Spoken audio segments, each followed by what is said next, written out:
Sulawesi, pulau yang berbentuk seperti huruf K ini menyimpan lebih dari sekadar keindahan alam dan budaya masa kini. Di balik hutan lebatnya, di dalam gua-gua sunyi yang terpencil, tersembunyi kisah tentang manusia-manusia purba yang pernah menjelajahi dan hidup di wilayah ini ribuan tahun lalu.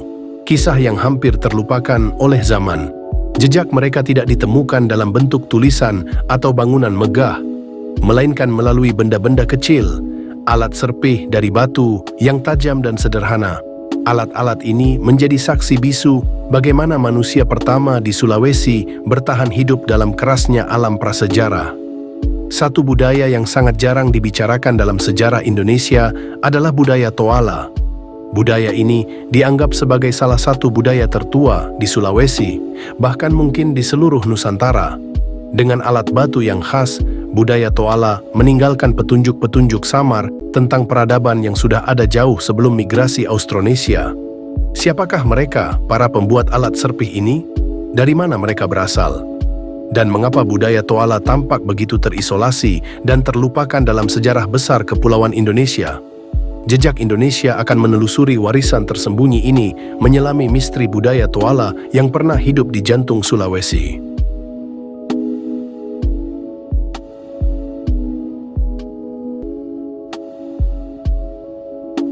Budaya Toala adalah nama yang diberikan oleh para arkeolog untuk kebudayaan prasejarah yang ditemukan di Sulawesi Selatan, terutama di kawasan gua-gua Pegunungan Karst. Mereka hidup sebagai pemburu dan peramu sekitar 8.000 hingga 1.500 tahun yang lalu, sebelum datangnya pertanian dan kebudayaan Austronesia ke wilayah ini. Ciri khas dari budaya ini adalah alat-alat batu berukuran kecil, dikenal sebagai alat serpih mikrolit. Alat ini digunakan untuk berburu hewan kecil, memotong tumbuhan, atau keperluan sehari-hari lainnya. Dibandingkan dengan kapak genggam atau beliung besar dari budaya lain, alat Toala menunjukkan efisiensi dan kecerdikan dalam bentuk yang sederhana. Selain alat serpih, mereka juga menggunakan alat-alat berbahan tulang dan tanduk. Beberapa situs bahkan menunjukkan bahwa mereka memiliki keterampilan dalam mengukir tulang dengan pola tertentu, yang bisa jadi memiliki fungsi simbolik atau kepercayaan spiritual. Temuan-temuan ini tersebar di berbagai gua, seperti Gua Leang Bulu Sipong, Leang Karampuang, dan Leang Ulu Salu. Dalam gua-gua inilah arkeolog menemukan sisa-sisa kehidupan, seperti alat serpih, fragmen tulang hewan buruan, dan bahkan sisa tulang manusia.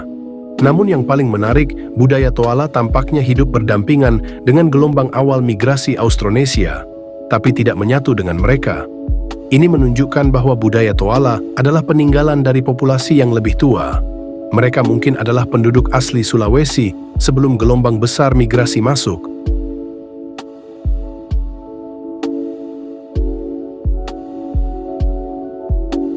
Alat serpih menjadi semacam sidik jari budaya Toala. Berbeda dengan alat batu dari masa Neolitikum yang besar dan simetris, alat Toala kecil, runcing, dan terlihat lebih kasar. Namun justru inilah yang menjadikannya unik.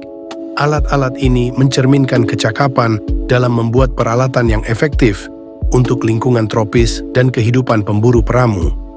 Penemuan alat-alat ini pertama kali menarik perhatian pada awal abad ke-20. Seiring berkembangnya teknologi arkeologi, para peneliti mulai menyadari bahwa alat serpih ini bukan hanya variasi lokal, tapi berasal dari satu tradisi budaya yang jelas. Toala. Alat serpih Toala ditemukan dalam lapisan tanah yang lebih tua dari lapisan di mana ditemukan artefak Austronesia. Ini membuktikan bahwa mereka hidup lebih awal dan memiliki gaya hidup yang sangat berbeda. Mereka tidak mengenal pertanian, belum membuat tembikar, dan bergantung pada alam liar. Dari segi teknik, alat serpih dibuat dari batu yang mudah dipatahkan seperti kalsedon atau kuarsit. Proses pembuatannya menunjukkan bahwa mereka memahami cara membentuk batu secara presisi, meskipun tanpa logam atau alat bantu modern. Hal ini memperlihatkan tingkat adaptasi tinggi terhadap alam Sulawesi yang keras. Lebih jauh lagi, alat serpih menunjukkan kesinambungan budaya. Tidak berubah banyak selama ribuan tahun. Ini bisa jadi mencerminkan cara hidup yang stabil, atau bisa juga karena keterisolasian geografis membuat budaya Toala tidak terpengaruh oleh dunia luar. Gua menjadi saksi bisu dari budaya Toala. Gua Leang-Leang di Maros dan Pangkep bukan hanya tempat berteduh, tapi juga tempat kehidupan, tempat pemujaan, dan bahkan tempat peristirahatan terakhir.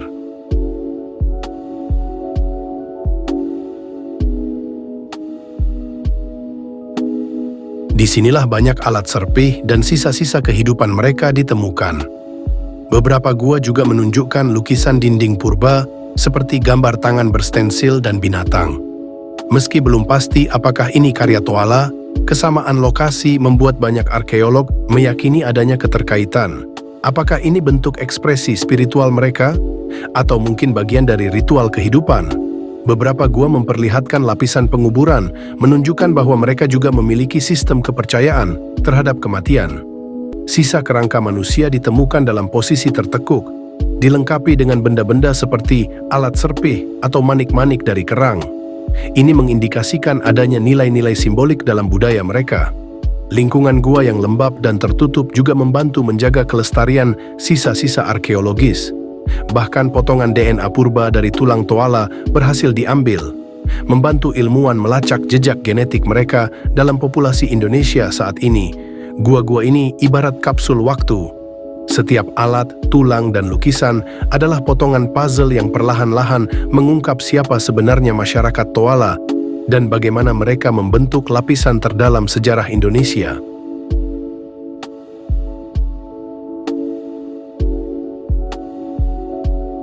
Siapakah sebenarnya manusia Toala? Kajian genetika yang dilakukan pada sisa tulang yang ditemukan di Gua Purba menunjukkan bahwa mereka merupakan bagian dari kelompok Australo-Melanesia. Kelompok ini diperkirakan tiba di wilayah Nusantara jauh sebelum migrasi Austronesia dari Taiwan.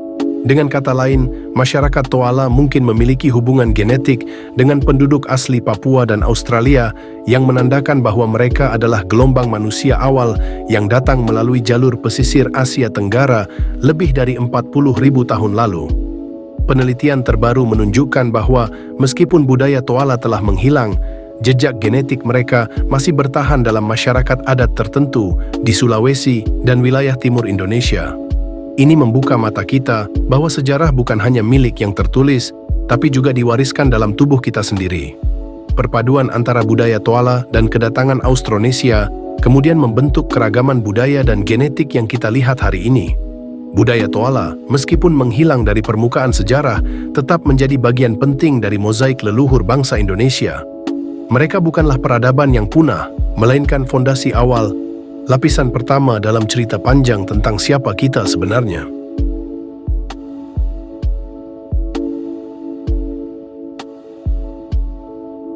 Dalam laju cepat modernisasi dan globalisasi, kisah budaya Toala mengingatkan kita akan pentingnya memahami akar dan identitas. Mereka adalah bagian dari sejarah panjang manusia di Nusantara. Masa ketika belum ada kerajaan, belum ada agama, dan manusia hidup sepenuhnya menyatu dengan alam. Menelusuri budaya Toala bukan hanya soal meneliti artefak tua, tapi juga soal meresapi bagaimana manusia bisa bertahan, berkembang, dan menciptakan makna dalam hidupnya, bahkan dalam keterbatasan teknologi. Pengetahuan tentang budaya Toala juga membantu memperluas pemahaman kita tentang migrasi manusia purba. Ia menantang narasi tunggal bahwa semua berasal dari Austronesia dan menunjukkan bahwa kepulauan ini lebih kompleks dan lebih tua dari yang sering kita kira. Lebih dari itu, warisan Toala adalah pengingat bahwa setiap daerah di Indonesia memiliki sejarahnya sendiri yang kaya dan unik. Tidak semua dimulai dari Jawa atau Sumatera. Sulawesi, dengan segala keterasingannya, memiliki cerita yang sama tuanya dengan kisah manusia itu sendiri. Dan akhirnya, budaya Toala adalah pesan diam dari leluhur yang hidup dalam bayang-bayang gua. Pesan bahwa sejarah Indonesia tidak hanya dimulai dari kerajaan, tapi dari mereka yang hidup dalam gelap dan meninggalkan cahaya dalam bentuk serpih batu.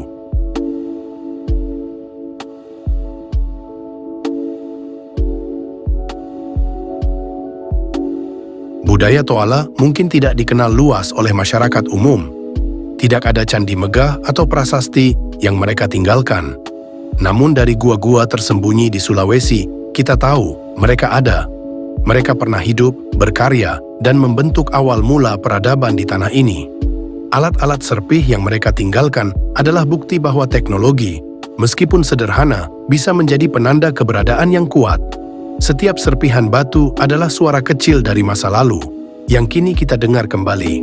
Dalam setiap langkah kita menyusuri jejak sejarah Indonesia, kita harus mengingat bahwa bangsa ini tidak dibangun dalam satu malam.